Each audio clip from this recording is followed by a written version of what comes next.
कृपा करी गुरु कर गिरिकाशा हरे राम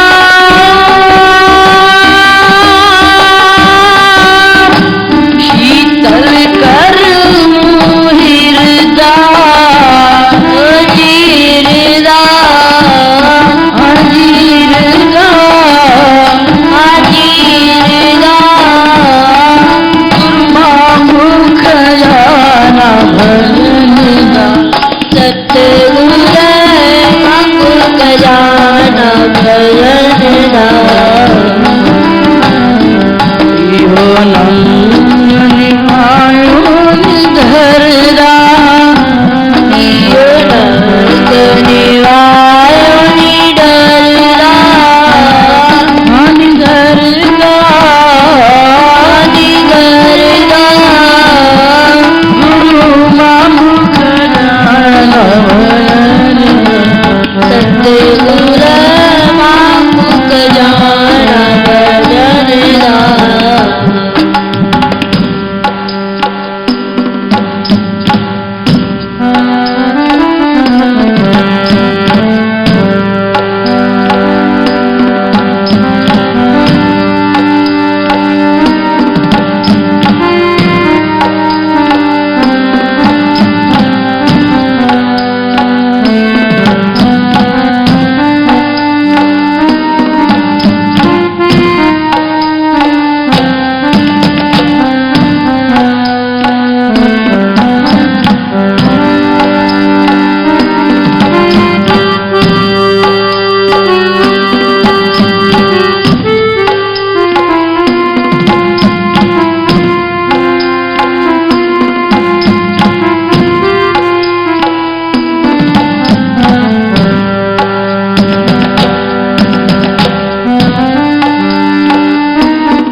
सतगुरु ने उनको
शरणागत के शरण सभी संकट मिटाते। स्वामी टेऊराम जी सबके दुखड़े पल में मिटाते। स्वामी टेऊराम जी सबके दुखड़े पल में मिटाते। जो भी आए शरण उनकी नैया किनारे लगाते। जो भी आए शरण में उनकी नैया किनारे लगाते। स्वामी टेऊराम जी।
दर्शन कराते।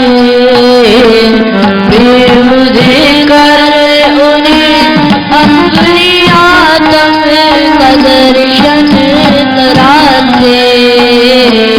स्वामी टेऊराम जी सबके दुखड़े पल में मिटाते। स्वामी टेऊराम जी सबकी दुखड़ी पल में मिटाते। जो भी आए शरण में उनकी नैया किनारे लगाते। जो भी आए शरण में उनकी नैया किनारे लगाते।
राम हरे राम हरे राम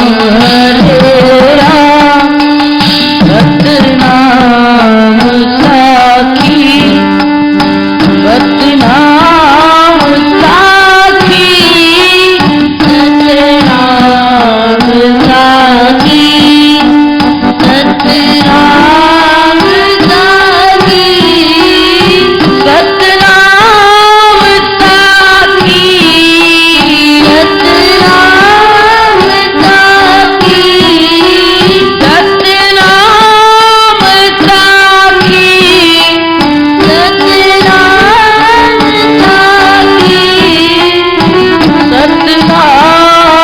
साखी सतनाम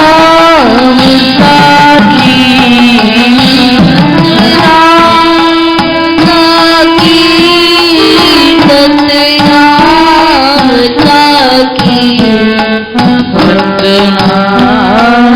साखी सतनाम साखी साखी शिवोहम साखी शिवोहम साखी शिवोहम साखी शिवोहम साखी शिवोहम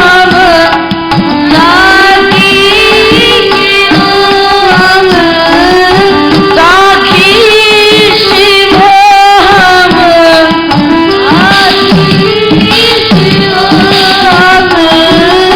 साखी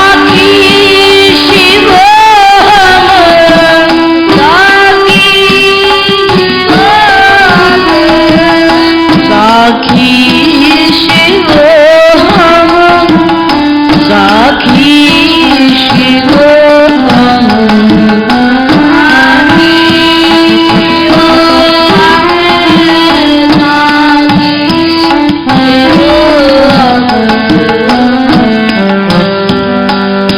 साखी शिवोहम साखी शिवोहम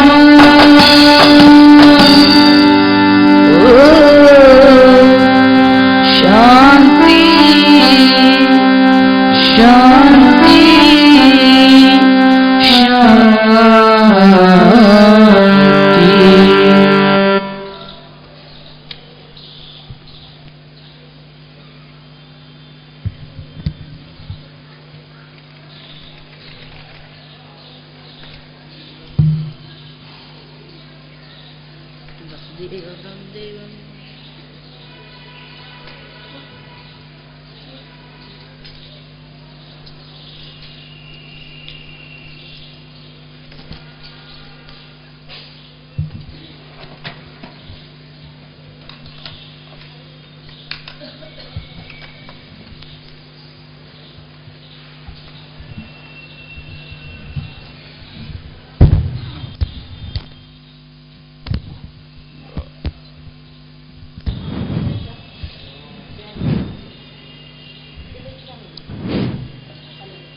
विश्वानिदेव सवितर दुरितानि परासुव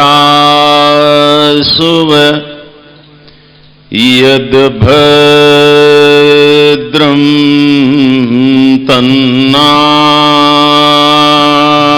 तन्नासुव रामा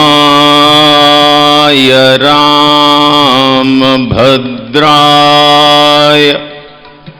रामचंद्राय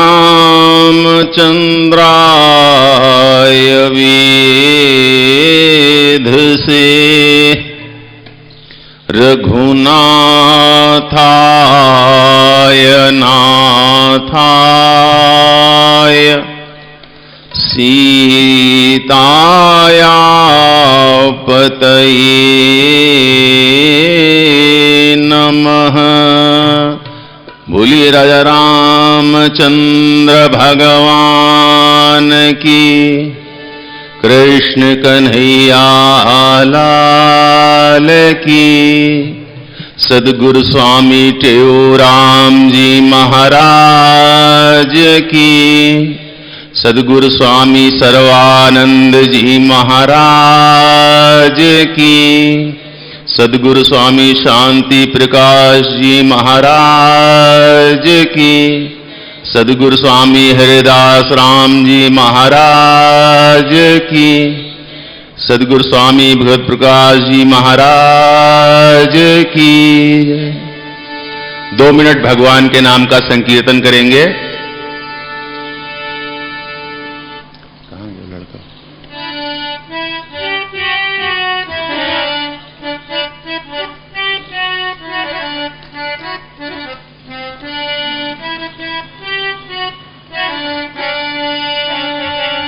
हरे गोविंदा गोपाला मुरली मनोहर नंद लाला, जय जय गोविंदा गोपाला मुरली मनोहर नंद लाला। जय जय गोविंदा गोपाला, जय जय मुरली मनोहर नंद लाला, जय जय मुरली मनोहर नंद लाला, जय जय मुरली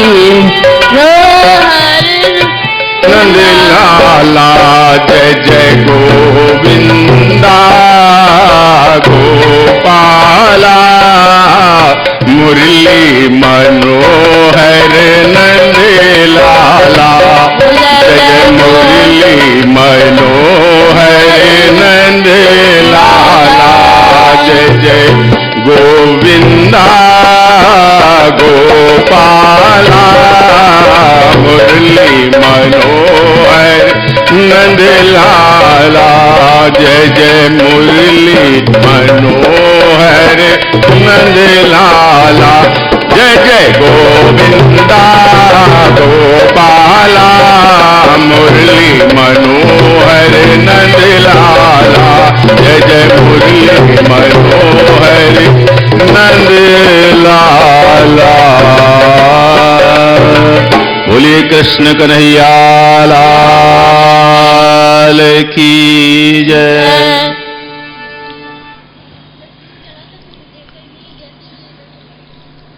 मैं सर्वप्रथम परम पूज्य सद्गुरुदेव जी महाराज जी के चरणों में वंदन करते हुए आप सभी का स्वागत करता हूं। मेरे मन में अत्यंत प्रसन्नता है, अत्यंत आनंद है। मैं अत्यंत आनंदित हूं कि आप लोगों के अंदर जो जिज्ञासा, जो प्रेम, जो आनंद, जो उत्साह और जो उमंग देखने को मिलती है वो अद्वितीय है। परमात्मा को प्राप्त करना, स्वयं को जान लेना, यही मनुष्य के जीवन का लक्ष्य है। और मुझे अत्यंत प्रसन्नता है कि आप लोग अपने लक्ष्य की ओर अग्रसर हैं, आप अपने लक्ष्य की प्राप्ति में लगे हुए हैं। ये अत्यंत आनंद की बात है। परमात्मा को प्राप्त करना, स्वयं को जान लेना, ये अपने आप में ही एक विचित्र अनुभूति है। जो प्यास, जो तड़प, उस आनंद को जानने के लिए आप लोगों में दिखाई देती है, उसका मैं कोटसा धन्यवाद करता हूं। परमात्मा को प्राप्त करना है, स्वयं को जानना है,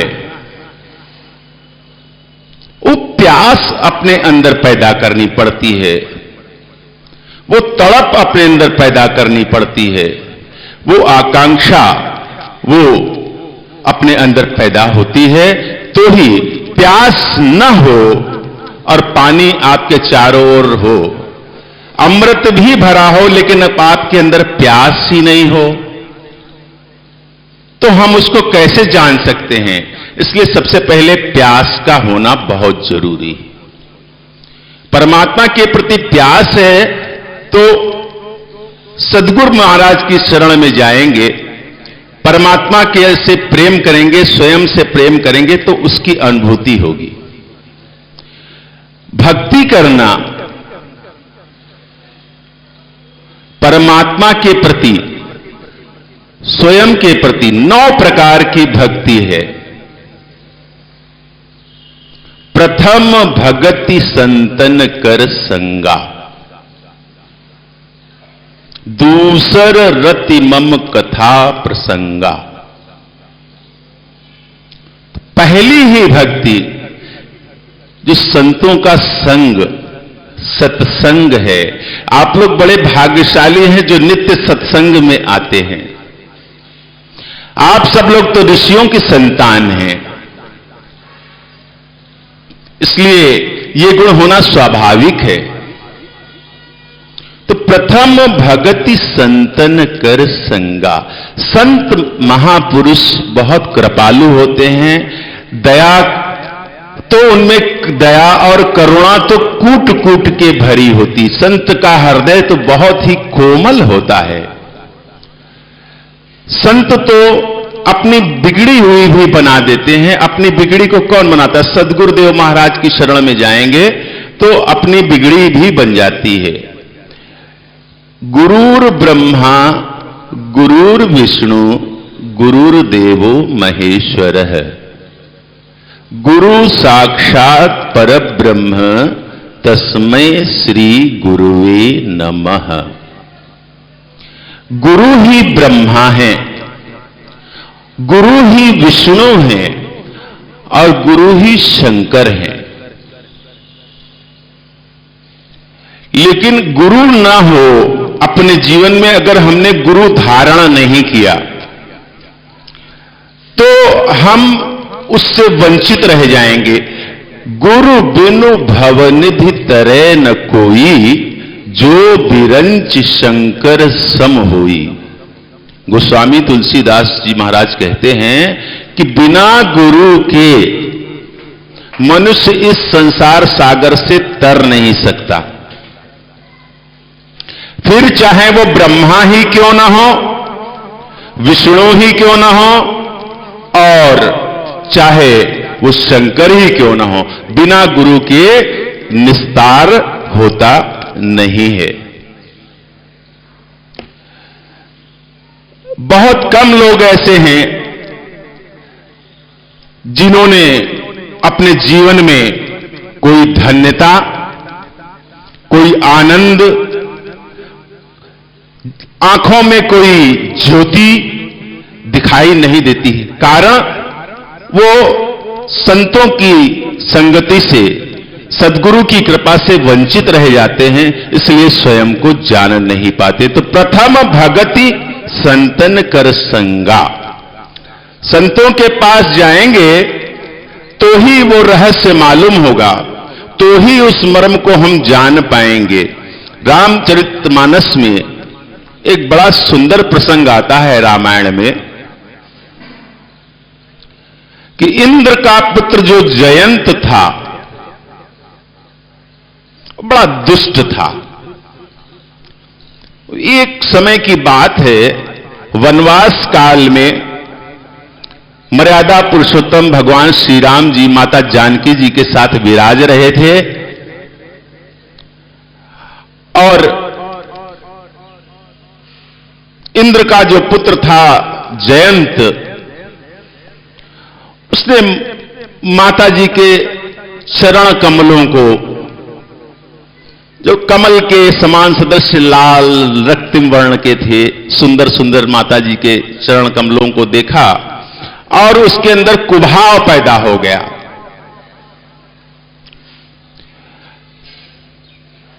भगवान श्री राम जी विश्राम कर रहे थे, माता जी बैठी हुई थी और वो दुष्ट जयंत जो था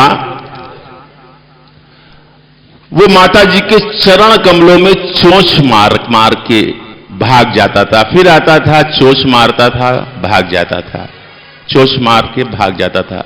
उसने इतने प्रहार किए, इतना कष्ट दिया माता जी को कि माता जी के चरणारविंद तो बहुत कोमल थे ना, उनसे रक्त बहने लगा।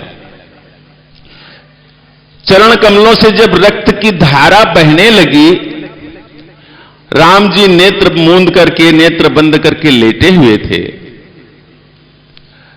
और उनके चरण कमलों से जब रक्त की धारा बहने लगी और वो जब चिपचिपाहट सी वो अनुभव किया तो भगवान के नेत्र खुल गए। उन्होंने देखा, आंख खोल के देखा तो बहुत क्रोधित हुए और वो दूर जयंत का, जो इंद्र का पुत्र दुष्ट वो जयंत था, कौवे के रूप में आया था, कौवा बन करके वो दूर बैठे वो कर रहा था। भगवान श्री रामचंद्र जी तो अंतर्यामी है ना, वो सब जान लेते हैं,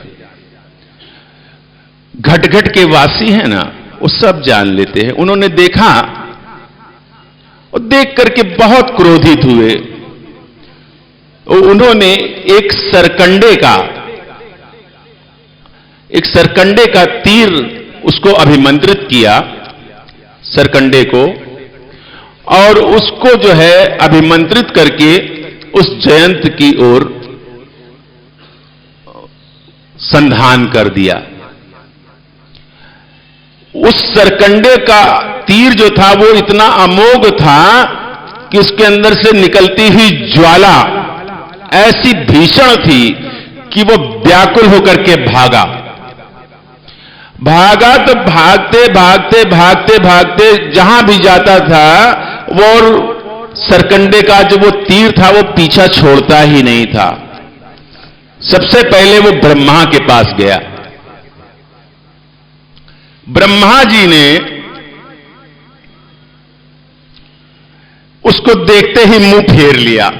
ऐसे दुष्ट को तो कौन देखेगा। ब्रह्मा जी ने उसको बैठने को भी नहीं कहा, उसकी तरफ से मुंह फेर लिया और जा कहने लगे कि जा तेरा तो कल्याण होगा ही नहीं, आज तो तेरा विनाश निश्चित है।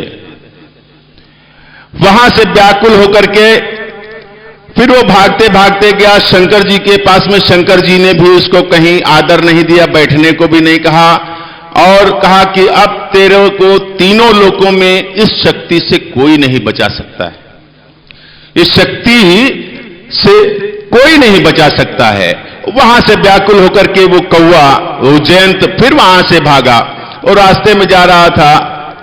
सामने से संत तो बड़े दयालु होते हैं, नारद जी आ रहे थे। नारद जी आ रहे थे, नारद जी ने देखा और इंद्र का पुत्र वो जो कौवे का रूप धारण करके आ रहा था वो व्याकुल होकर के भाग रहा था। पीछे पीछे वो जो है बाण जो संधान किया था राम जी ने वो पीछा कर रहा था, बहुत व्याकुल होकर के भाग रहा था। नारद जी को दया आ गई। संत बड़े कृपालु होते हैं, संत सभी पर दया करते हैं, दुष्ट हो उस पर भी दया करते हैं। उन्होंने देखा, जयंत को पूछा क्या बात है, क्यों परेशान हो। उसने कहा रुकने का समय नहीं। बोले थोड़ी देर ठहरो तो क्या बात है। अब उसने पूरी घटना बताई कि ऐसी ऐसी बात है और ये बाण मेरा पीछा कर रहा है, मैं इसे कैसे। नारद जी को दया आ गई, बोले इस बाण से तुमको कोई नहीं बचा सकता, इस बाण से अगर तुमको रक्षा करनी है, अपने प्राणों की रक्षा चाहते हो, तो सीधे जाओ रघुनाथ जी के चरणों में गिर जाओ, वही तुमको जो है अभय दान दे सकते हैं। और दूसरा कोई तुमको, तीनों लोकों में ऐसा कोई नहीं है जो तुमको अभय दान दे सके। तो संत तो सब पर कृपा करते हैं, दुष्टों पर भी दया करते हैं, उनको भी सन्मार्ग पर लाते हैं। संतों का स्वभाव है, संत का हृदय बड़ा कोमल होता है। इसलिए उन्होंने राम जी के चरणों में भेजा, और जब जाकर के जयंत ने रघुनाथ जी के चरणों में जाकर के प्रणाम किया और क्षमा मांगी, तब राम जी तो बड़े दयालु है ना, वो तो शत्रुओं पर भी जल्दी क्रोध नहीं करते, उन पर भी दया करते। राम जी के जैसा सरल कोई हुआ है न कोई होगा। उन्होंने दया करके, अब वो बाण अमोघ था, इसलिए उन्होंने उस कौवे को, उस जयंत के पुत्र को जो कौवे का रूप धारण करके आया था, उसकी एक आंख फोड़ दी और एक आंख से काना करके छोड़ दिया। तभी से कौवा आप देखते हो एक आंख का काना होता है। परमात्मा और संत जिस पर, संत पहले कृपा करेंगे, सदगुरु महाराज की कृपा होगी तो ही हम उसको जान सकते हैं, और बिना संतों की कृपा से तो प्रथम भगति संतन कर संगा। पहले भक्ति, 9 प्रकार की भक्ति, नवधा भक्ति है ना, 9 प्रकार की भक्ति में पहली भक्ति प्रथम भगति संतन कर संगा, संतों का संग। तो ये आप लोग बड़े सौभाग्यशाली हैं जो आप यहां आते हैं, संतों का दर्शन होता है, आप लोग रोज नित्य सत्संग प्राप्त करते हैं, ये बड़े सौभाग्य की बात है।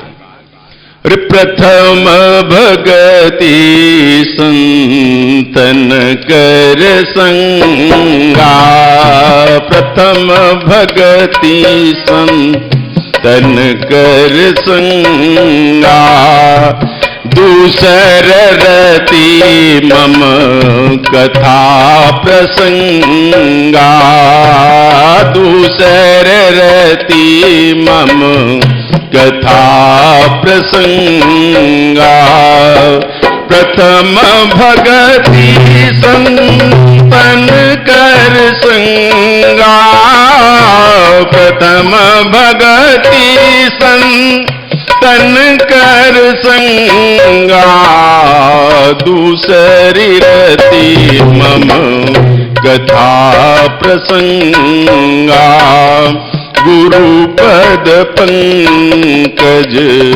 नावहि सीसा। जो सदगुरु के चरणों में जाते हैं, उनके चरण कमलों में सिर को नवाते हैं, उनको वो भक्ति प्राप्त होती है। तो प्रथम भगति, पहली ही भक्ति कि संतों का संग आप लोगों को मिलता है। और यहां प्रेम का दूसरा नाम है परमात्मा। ठीक से समझ लीजिए, परमात्मा को जानना है तो प्रेम सबसे आवश्यक वस्तु है। प्रेम नहीं होगा तो परमात्मा को हम कभी जान सकते नहीं। तो प्रेम का दूसरा नाम है परमात्मा, और जिसने प्रेम को जान लिया उसने परमात्मा को जान लिया, और जिसने प्रेम को नहीं जाना वो परमात्मा को कभी जान सकता नहीं। सत्य कहो, प्रेम कहो, आनंद कहो, लेकिन संसार में तो देखने में ऐसा मिलता है कि ज्यादातर लोग किसी दुख में, कष्ट में, पीड़ा में उसी का अनुभव करते रहते हैं। उनके जीवन में कोई सार्थकता, कोई धन्यता, कोई प्रेम, कोई आनंद दिखाई नहीं पड़ता है। कोई भी व्यक्ति सुख से जी रहा हो, शांति से जी रहा हो, प्रेम का अनुभव कर रहा हो, ऐसा तो दिखलाई नहीं पड़ता। कुछ न कुछ कारण है, क्यों नहीं दिखलाई पड़ता है? कुछ न कुछ भूल है। वो भूल क्या है? हमारा हमसे बिछोह हो गया है, हम अपने स्वरूप को भूल गए हैं। सबसे पहली बात यह है, संसार में आकर के, संसार के विषयों में फंस करके हम उससे वंचित हो गए हैं जो हमारे अंदर संगीत छिपा हुआ है, जो हमारे अंदर सोया हुआ है, जो आनंद का बीज हमारे अंदर है, वो अंकुरित नहीं हो पाता है। प्रेम का दूसरा नाम परमात्मा है। मैंने ये कहा कि जिसने प्रेम को जान लिया, जिस दिन दुई का पर्दा इस दिल से दूर होगा और उस दिन खुदा तुम्हारा हाजिर जरूर होगा। लेकिन ये दुई का पर्दा दूर कैसे होगा? दुई का पर्दा दूर करने के लिए तो जब हम अपने सद्गुरु महाराज की शरण में जाएंगे और वो हमको हमारा स्वरूप लखा देंगे, वो दिखा देंगे कि देखो तुम शरीर नहीं हो। हमने तो स्वयं को अपने शरीर को ही अपना मान रखा है, सब कुछ हम उसी को मानते हैं, लेकिन हम शरीर नहीं हैं, हम उससे कुछ और हैं। जो हमारे अंदर छिपा हुआ है, जो प्रेम, जो आनंद, जो संगीत, हम तो वो हैं, हम तो अविनाशी हैं। जिसका कभी विनाश ना हो वही अविनाशी, जिसका कभी विनाश नहीं होता है। तो उस तत्व को जानने के लिए जब हम संतों के पास जाएंगे और भक्ति करेंगे, भक्ति ऐसे नहीं कि कुछ समय भक्ति कर लिया, कुछ समय कुछ और कर लिया, कुछ समय कुछ और कर लिया, ऐसा नहीं। हम जब अपने सारे व्यवहार को, समस्त जगत के व्यवहार को जो हम करते हैं, उसको ही भक्ति में बना दें। प्रत्येक कार्य को, घर में झाड़ू लगा रहे हैं तो भी सतनाम साक्षी बोलते हुए झाड़ू लगा रहे हैं। भगवान के लिए भोजन, घर में माताएं भोजन बनाती हैं, वो भी सतनाम साक्षी मंत्र का जप करते हुए। भगवान के लिए कि हम आज अपने ठाकुर जी के लिए भोजन बना रहे हैं, आज हमारे परमात्मा बहुत प्रसन्न हैं, आज बहुत हम पर मुझको उस दृष्टि से देख रहे हैं, प्रेम भरी हुई दृष्टि से देख रहे हैं। आज हमारे परमात्मा की आंखों में प्रेम भरा हुआ है, मुझको निहार रहे हैं। मंदिर से बाहर जाइए तो सब में परमात्मा का दर्शन कीजिए। ये नहीं कि ये स्त्री है, ये पुरुष है, ये काला है, ये गोरा है, ये ऐसा है, ये वैसा है। ऐसा करेंगे तो हमारी आंख बिगड़ जाएगी।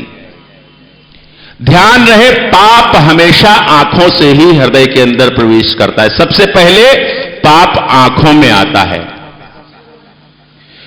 फिर वो हमारे मन को बिगाड़ देता है, हमारे चित्त की वृत्तियों को बिगाड़ देता है। समय संकेत कर रहा है कि हम अपनी वाणी को विराम दें। तो आज इतना ही। प्रथम भगत संतन का संगा। बहुत सौभाग्यशाली आप लोग हैं कि यहां दरबार में आकर के नित्य हाजिरी देते हैं। स्वामी टेऊराम साहब महाराज की कृपा निरंतर बरसती रहती है। अब किसके दामन में कितनी आती है, ये उसके ऊपर है, उसके प्रेम के ऊपर, उसकी भक्ति के ऊपर, उसके विश्वास के ऊपर, उसकी श्रद्धा के ऊपर वो कितनी कृपा यहां से अर्जित करता है, उसकी योग्यता के आधार पर है। आज इतना ही। राजा राम राजा राम राजा राम जय राजा राम। सीताराम सीताराम सीताराम जय सीताराम। सीताराम सीताराम सीताराम जय सीताराम। सीता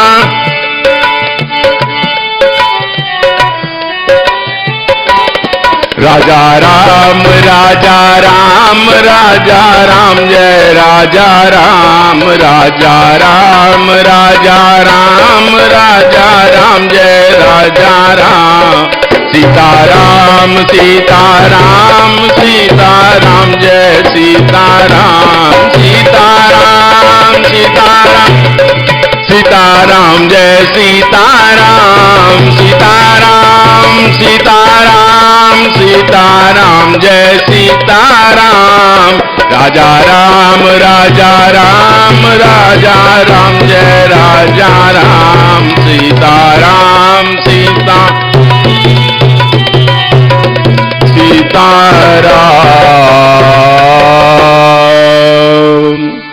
इतने प्रेम से, इतने आनंद से आपने सत्संग श्रवण किया, इसके लिए हम आपके बहुत बहुत अनुग्रहित हैं। और अंत में आप सभी के अंदर बैठे हुए परमात्मा को मेरा प्रणाम है, मेरा प्रणाम स्वीकार करें। हरि हरि ओम। पूर्णमदः पूर्णमिदं पूर्णात् पूर्णमुदच्यते पूर्णस्य पूर्णमादाय पूर्णमेवावशिष्यते। ओम शांति शांति शांति।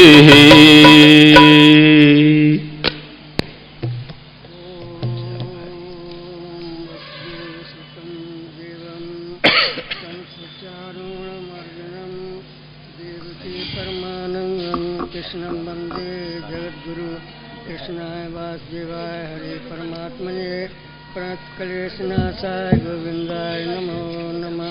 गजाननं भूतगणाधिसेवितं कपितजम्बोफलचारुभक्षणं उमासुतं शोकविनाशकारकं नमामि विघ्नेश्वर पादपङ्कजं।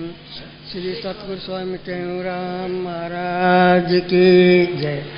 श्री सतगुरु स्वामी सर्वानंद महाराज की जय। श्री सतगुरु स्वामी शांति प्रकाश महाराज की जय। श्री सतगुरु स्वामी हरदास राम महाराज की जय। श्री गुरु वशिष्ठ महाराज की जय। सर्व संतन महात्मान की जय। श्री राम कृष्ण भगवान की जय। गंगा मैया की जय। सनातन धर्म की जय। लक्ष्मी नारायण की जय। गौ माता की जय। भारत माता की जय। ओम श्री परमात्मने नमः। अथ सप्तमो अध्याय। श्री भगवान वाच मया सक्मना पाठ योगम युजम मादाश्रया असंशं समग्रम मां यथा ज्ञास्यसि तच्छृणु। ज्ञानं तेऽहं सविज्ञानमिदं वक्ष्यामि शेषतः यज्ञात्वा ने भूयो न ज्ञातव्यविषयं सहस्रेषु कश्चित् सिद्धये यत्कामपि सिद्धानां कश्चिन्मा वेति तत्त्वतः। भूमिरापो नलो वायु खं मनो बुद्धिरेव च अहंकारम इत्येमे भिन्ना प्रकृतिधा। अप्रेमित मन्या प्रकृति विधि में पराम जीव भूतां महावायु यदम धारते जगत। उसके उपरांत श्री कृष्ण भगवान बोले, हे पार्थ, तू मेरे में अनन्य प्रेम से आसक्त हुए मन वाला और अनन्य भाव से मेरे परायण होकर योग में लगा हुआ मुझको संपूर्ण विभूति बल ऐश्वर्यादि गुणों से युक्त सबका आत्मरूप जिस प्रकार संशय रहित जानेगा उसको सुन। मैं तेरे लिए इस रहस्य सहित तत्व ज्ञान को संपूर्णता से कहूँगा कि जिसको जानकर संसार में फिर और कुछ भी जानने योग शेष नहीं रहता। हजारों मनुष्यों में कोई मनुष्य मेरी प्राप्ति के लिए यत्न करता है और उन यत्न करने वाले योगियों में भी कोई ही पुरुष मेरे परायण हुआ मेरे को तत्व से जानता है, अर्थात यथार्थ मर्म से जानता है। हे अर्जुन, पृथ्वी जल अग्नि वायु और आकाश तथा मन बुद्धि और अहंकार भी ऐसे यह 8 प्रकार से विभक्त हुई मेरी प्रकृति है। यह 8 प्रकार से भेदों वाली तो अपरा है, अर्थात मेरी जड़ प्रकृति है। और हे महाभाव, इससे दूसरे को मेरे जीव रूपा परा अर्थात चेतन प्रकृति जान के जिससे यह संपूर्ण जगत धारण किया जाता है। हरिओम शांति शांति शांति।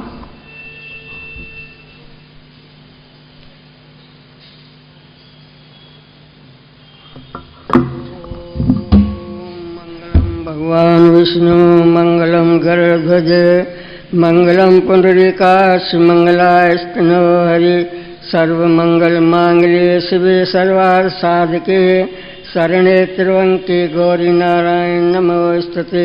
गजाननं भूतगणाधिसेवितं कपितजम्बूफलचारु भक्षणम् उमासुतं शोकविनाशकारकं नमामि विघ्नेश्वरपादपङ्कजम्।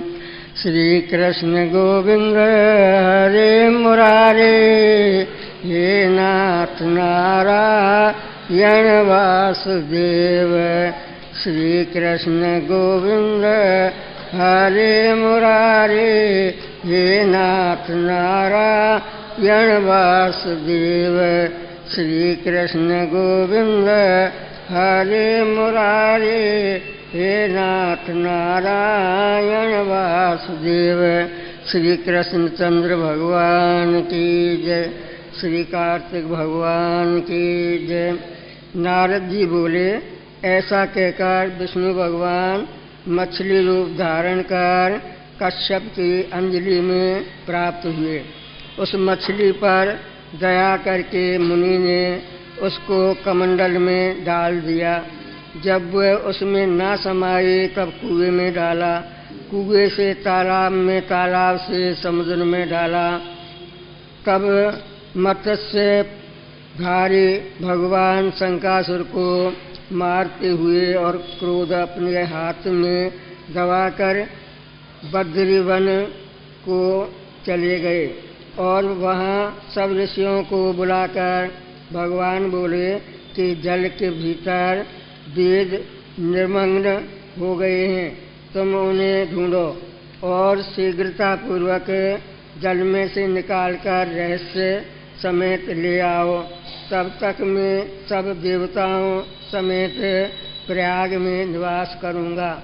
नारद जी बोले, तब तपोबली उन मुनियों ने बीज और यज्ञ मंत्रों सहित वेदों का उद्धार किया।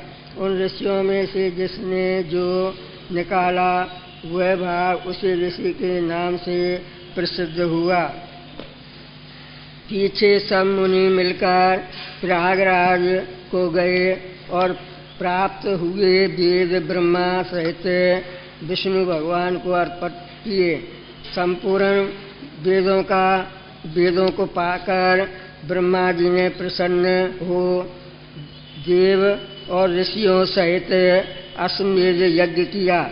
यज्ञ के अंत में देवता गंधर्व पनंग गुहत पृथ्वी पर दंडवत कर प्रार्थना करने लगे।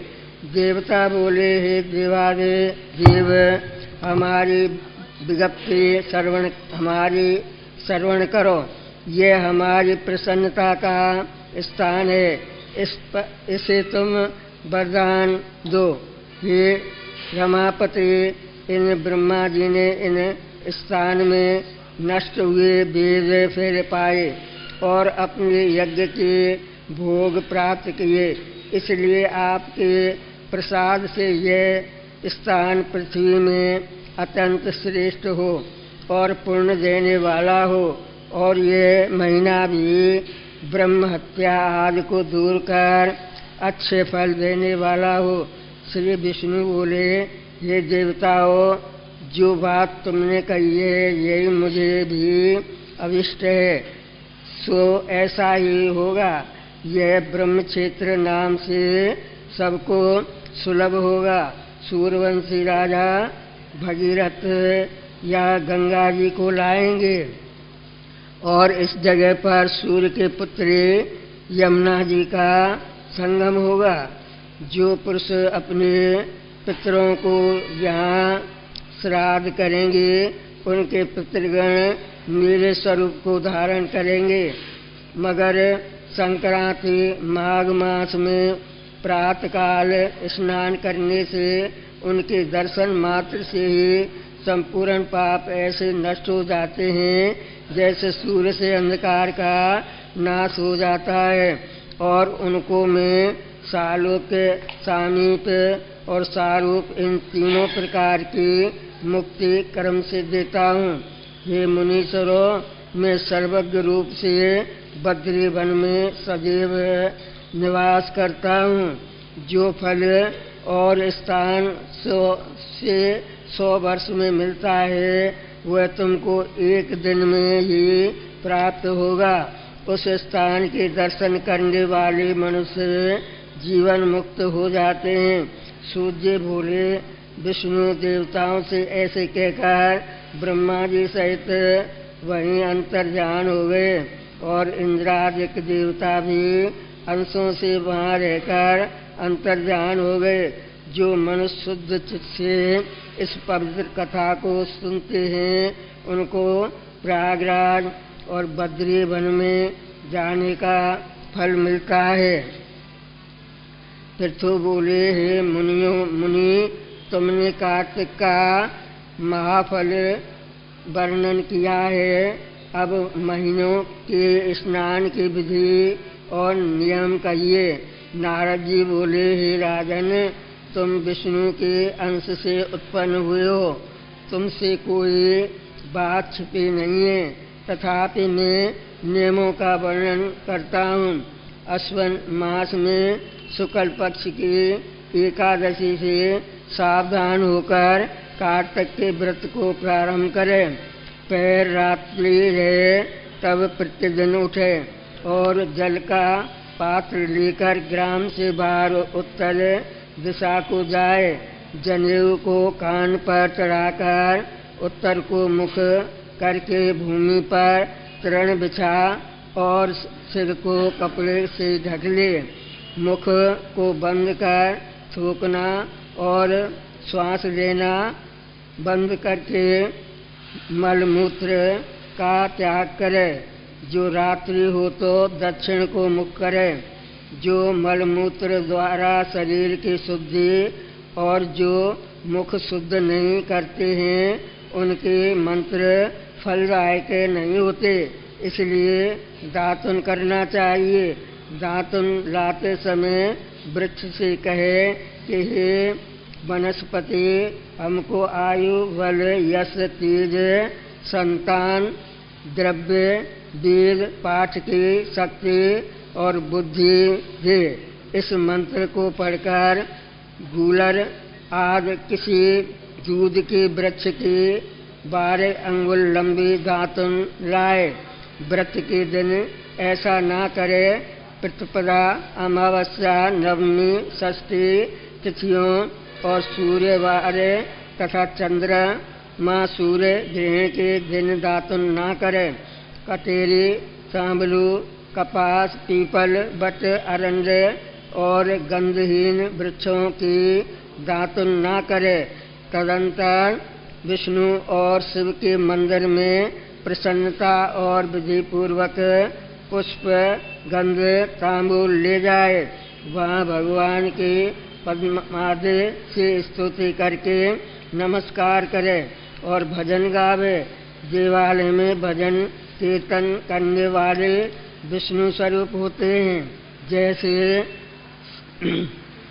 सतयुग आदि में तप, यज्ञ, दान आदि भगवान को तुष्टि देने वाले हैं, वैसे कलयुग में भक्ति पूर्वक भजन कीर्तन मोक्ष देने वाले होते हैं। नारद जी बोले, शिरस, धतूरा, कटेर, मलका, सेमर, आक, कनेर के फूल तथा अक्षतों से विष्णु की पूजा नहीं होती।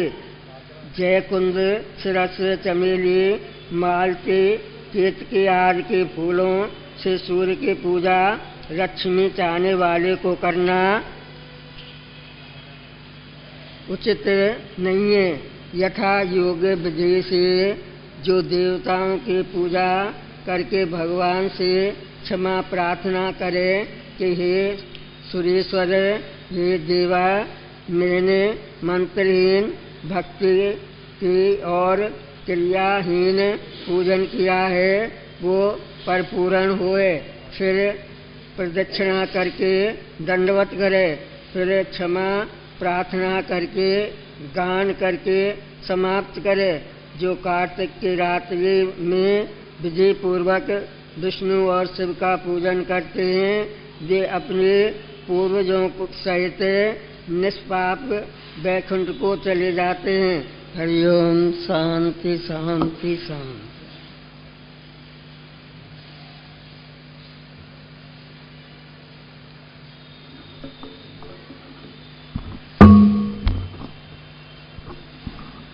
ओम शोकमानं गतरागदेशं ज्ञानेकसूर्यं जगदेकवन्दं अध्यात्मलीनं विनिवृत्तकामं श्रीतं राम शरणं प्रपदे।